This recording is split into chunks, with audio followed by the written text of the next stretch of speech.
You know, one thing that sticks out to me, and Amy and I were talking about this before in the green room, is players that players will play for.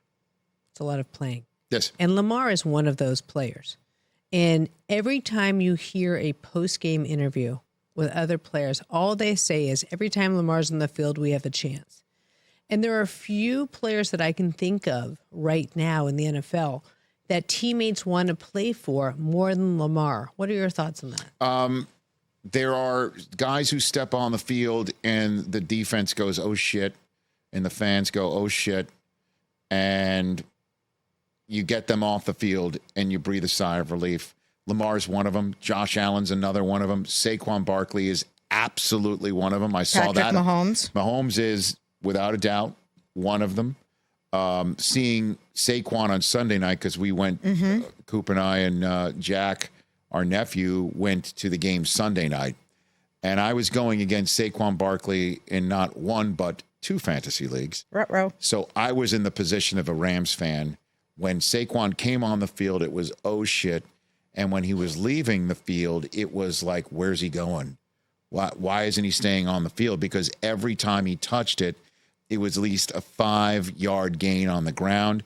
And anytime that Hurts dropped back to pass, Saquon would leak out, and he would be there as an outlet. There was one time where they had a beautifully designed screen. He would get, every time he's on the field, anything can happen. And I think players like to play with those guys and for them. And there was a great NFL Films moment from Sunday night that I saw on my Instagram feed on Monday, which was A.J. Brown, who had a touchdown in the game and 100 yards receiving in the game, because when Saquon wasn't performing the way that he was doing, Hurts was doing it with his legs or with his arm to A.J. Brown. A.J. Brown called him not just the best running back in the world, but the best player in the world. And Saquon said, well, there's still time for that. Well, you know? And I was moved by the comments I read that Saquon made after the game, where he was being lauded for his performance, and the first thing he did was credit all his teammates and say, I understand I'm getting credit, but the credit belongs to every single person on that field. And I won't go into it in detail here, but if you're interested, you should look him up because, and I'm not talking to you guys, but to the listeners and viewers, he credited all his teammates, and he did it in a way that I thought was just magnificent and goes to explain why everyone wants to help him be his best. Yeah. And players love those guys. And that said, you know, Saquon is the MVP of the NFL. And if I were John Mara, my brain would be exploding.